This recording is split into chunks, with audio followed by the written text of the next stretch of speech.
अस्सलाम वालेकुम दोस्तों, आदाब। मेरा नाम दुर्गा, आप लोगों का मेरे यूट्यूब चैनल किटी कोडे में स्वागत है। तो आज की रिएक्शन वीडियो हो रही है कुरान क्लास 4 का फाइनल पार्ट है। तो देखते हैं इसमें अली इंजीनियर जी क्या बताते हैं। तो चले वीडियो स्टार्ट करते हैं, लेकिन उससे पहले आप लोग मेरे चैनल पर न्यू है तो आप लोग मेरे चैनल को सब्सक्राइब, लाइक, शेयर करना मत भूलना। बेल आइकन पे क्लिक कर देना, जिससे आने वाली सारी वीडियो की नोटिफिकेशन आपको सबसे पहले मिल सके। तो चले वीडियो स्टार्ट करते हैं। ये कहना आसान है, गुलामी रसूल में जो दाढ़ी नहीं रख रहा उसको मौत कहां से कबूल होनी है। गुलामी रसूल में जो फजर की नमाज नहीं उठ के पढ़ सकता बिस्तरा छोड़ के, उसने मौत कहां से कबूल करनी है। हजरत उज़ैफा इब्न यमान कहते हैं कि इतनी बड़ी बिशारत सुन के भी कोई एक सहाबी भी नहीं था जो खड़ा हो, इसलिए कि सख्त सर्दी की रात थी, लोग चाहते थे किसी और की ड्यूटी लग जाए।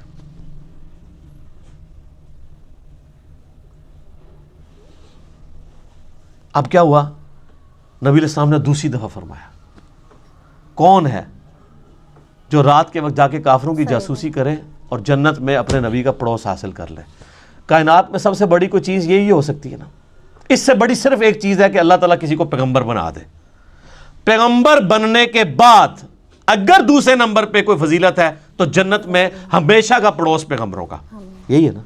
तो यही हम अल्लाह से मांगते हैं कि अल्लाह ताला हमें बक़ीए गरकत में, मदफन और जन्नतुल फिरदौस में अपने महबूब सल्लल्लाहु अलैहि वसल्लम का पड़ोस अता फरमाए, आमीन। हज़रत हुज़ैफा कहते हैं दूसरी बार भी कोई नहीं खड़ा हुआ, तीसरी दफ़ा भी कोई नहीं खड़ा हुआ, चौथी दफ़ा नबी अलैहि सलाम फरमाया, हुज़ैफा। आप कहते हैं मैंने दिल में कहा लो जी मारे के, अब तो जाना ही पड़ेगा, मेरी ड्यूटी लगी, क्योंकि अब तो बाय नेम हुक्म आ गया ना। उनके या रसूल अल्लाह, फरमाया जाओ, और साथ कहा कि देखना छेड़खानी कोई नहीं करनी, जितना काम का है उतना ही करना है। कहता है मैं उठा, अब सोच रहा था सख्त सर्दी है रेगिस्तान की, बाहर जाके क्या बनेगा मेरा। कहते हैं अल्लाह की कसम जब मैं उठा तो मुझे लगा मैं गर्म हमाम में दाखिल हो गया हूँ। मेरे ऊपर किसी ने ना कोई गर्म रज़ाई ओढ़ दी है सख्त सर्दियों में। और कहते हैं मैं इसी तरह बाहर गया, फिरता रहा, ठंड ख़त्म ही हो गई।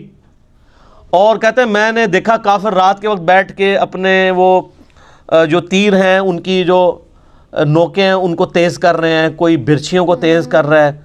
और कहते हैं मैंने अबू सुफियान को भी देखा, और मैं एक तीर चलाता उसका काम तमाम कर सकता था रात के वक्त, वो मेरे निशाने पे था, उसको तो नज़र भी नहीं आ रहा था कि मैं उसके पास पहुंच चुका हूँ। लेकिन फिर मुझे नबी अलैहिस्सलाम की नसीहत याद आई कि देखें कोई काम नवा ना खोल नहीं होते पंडोरा बॉक्स, तो मुझे हुजूर की बात याद आई, तो मैं फिर पीछे हो गया। यानी मैं उस लेवल को क्रॉस नहीं किया, एफिशिएंसी झाड़ने की कोशिश नहीं की, हत्ता कि मैंने सब कुछ गिना कितने लोग हैं ये करके वापस आया। कहते हैं जैसे ही मैं नबी अलैहिस्सलाम की मजलिस में दाखिल हुआ तो वो जो गर्म हमाम वाला असर था ख़त्म हो गया और मुझे सख्त ठंड लगना शुरू हो गई। तो नबी अलैहिस्सलाम ने अपनी मुबारक चादर मेरे ऊपर उड़ा दी। ये यानी मौजज़ा ज़ाहिर हुआ नबी अलैहिस्सलाम का, ये सही मुस्लिम में। लेकिन इसमें सुभान अल्लाह के साथ बहुत चीज़ें जो है अस्तग़फिरुल्लाह और इन्ना लिल्लाह भी यानी जुड़ी हुई हैं। वो जो अनवर मकसूद साहब ने वो कालम लिखा है ना कि तब्दीली का सफ़र इय्याका नअबुदु व इय्याका नस्तईन से शुरू हुआ, इन्नल्लाह मअस्साबिरीन से होता हुआ इन्ना लिल्लाहि व इन्ना इलैहि राजिऊन पे ख़त्म हुआ। तो ये आपका सफ़र भी ये सिर्फ सुभान अल्लाह तक ना रहे मेरे भाई, बहुत तल्ख चीज़ें इसके साथ जुड़ी हुई हैं कि दावे करना बहुत आसान है, प्रैक्टिकली दीन के ऊपर चलना बहुत मुश्किल काम है। तो कुरान हकीम से हदायत उन लोगों के लिए है कि जो कुरान को फॉलो करेंगे। सिर्फ मतलब दावे कर लेने से कुछ भी नहीं होना। तो ये इस पॉइंट में डिस्कस करना ज़रूरी था। बाकी प्रैक्टिकली अगर आपने नबी अलैहिस्सलाम की इनकलाबी दावत को वीडियो की शक्ल में देखना हो तो कतर वालों ने 30 इकसात के ऊपर एक ड्रामा सीरियल बनाई है उमर सीरीज़ के नाम से, जो इंग्लिश में तो सब टाइटल के साथ आ चुकी है और उर्दू में भी अब इंडियंस ने डबिंग कर दी है उसकी। हमारे व्हाट्सएप ग्रुप में रब्ता करें, चूँकि यूट्यूब के ऊपर वो कॉपीराइट्स का इशू है, वो अपलोड नहीं हो सकती। फेसबुक के ऊपर हमारे भाइयों ने अपलोड की हुई है, मंगवा भी सकते हैं। क्या बात है। और ओरिजिनली तो वो अरबी में बनी है और उसका टेस्ट भी अरबी के अंदर है, तो उसमें आपको अरबियों की आदतों का भी पता चलेगा। उन्होंने प्योरली अरब का कल्चर फिल्माया है कि अरब के लोग आपस में किस तरह गुफ्तगू करते हैं। यहाँ आपने वो कल्चर देखना है, पठानों को देखें, सेम ऑलमोस्ट वही रिजेम्बलेंस आपको नज़र आएगी। वो आपस में बात करते हुए लगता है लड़ रहे होते हैं, अरबी भी इसी तरह ही लड़ रहे होते हैं, गुफ्तगू कर आम नॉर्मल अंदाज में भी। फिर बात बात पे मुहावरे बड़े सख्त किस्म के, वही है तेरी माँ मर जाए, یہ وہ محاورے جو صحابہ کرام بھی استعمال کر لیتے تھے، اس لیے کہ وہ عرب کلچر کا حصہ تھے. یہ جو تارج بھی صاحب جن صحابہ اور اہل بیت کا تعارف کرواتے ہیں نا، یہ نبی علیہ السلام کے صحابہ اور اہل بیت اس طرح کے نہیں تھے. یہ ماڈرن اردو لینگویج کے صحابہ اور تابعین اور تبع تابعین بنتے ہیں. عرب کا کلچر بالکل ڈیفرنٹ تھا. وہ بڑے ذرا ان کے مزاج میں ریگستانی ماحول کے تھے نا، تو وہ ان کے مزاج میں سختی موجود تھی گفتگو کرنے پہ. تو وہ میٹھی میٹھی باتیں کر کے، تو میرے بھائی رومن اور پرشین امپائر تو نہیں تھی انہوں نے الٹنی نا. یہ میٹھی باتوں سے الٹی جاتی ہے. جو بدماش صدیوں سے بیٹھے ہوئے ہیں ان کو اکاڑنے کے لیے ان کو آپ محفل نعت میں ان کو جھموائیں گے یا ان کو شیرنی دیں گے تو وہ اپنی مجلس چھوڑ کے چلے جائیں گے. نہیں، یہ تلوار جو اللہ تعالیٰ نے صحابہ کی مسلط کی رومن اور پرشین امپائر پہ، تاکہ ان کو اکھاڑ کے ایک نئے دور کا آغاز کیا جائے. اسی پہ وہ وحید الدین خان صاحب کی کتاب ہے نا، اسلام دور جدید کا خالق ہے. یہ آج جو فریڈم آف ایکسپریشن آپ کو نظر آ رہی ہے، یہ اسلام کی برکت سے ہے. اسلام سے پہلے تو بادشاہ کا دین ہی رعایا کا دین ہوتا تھا. اگر کوئی نہیں قبول کرتا تھا پرسیکیوشن ہوتی تھی.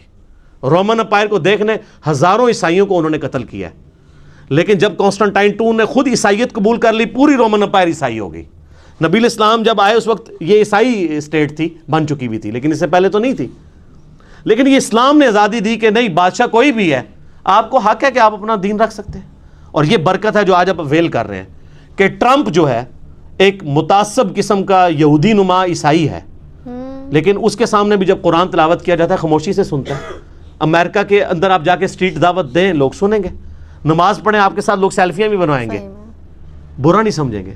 لیکن فرعون کے سامنے جادوگروں نے جب ذرا سی بات کی تھی، اس نے کہا میں لٹکا دوں گا تمہیں. یہ فرق ہے. تو اسلام اس دور جدید کا خالق ہے. ٹھیک ہے جی، انشاءاللہ یہ 35 پوائنٹ ہی کور ہوئے ہیں، باقی 5 پوائنٹ انشاءاللہ اگلی دفعہ کور کریں گے. صلوا علی الحبیب، اللہم صلی علی محمد وعلی آل محمد کما صلیت علی ابراہیم وعلی آل ابراہیم انک حمید مجید. اللہم بارک علی محمد وعلی آل محمد کما بارکت علی ابراہیم وعلی آل ابراہیم انک حمید مجید. سبحانک اللہم وبحمدک اشہد ان لا الہ الا انت استغفرک واتوب الیک. اللہ تعالیٰ سے دعا ہے جو حق بات میں نے کہی ہمارے دلوں میں راسخ فرمائے. اگر جذبات میں میرے منہ سے کوئی غلط بات نکل گئی، اللہ تعالیٰ ہمارے دلوں سے ہی معاف کر دے.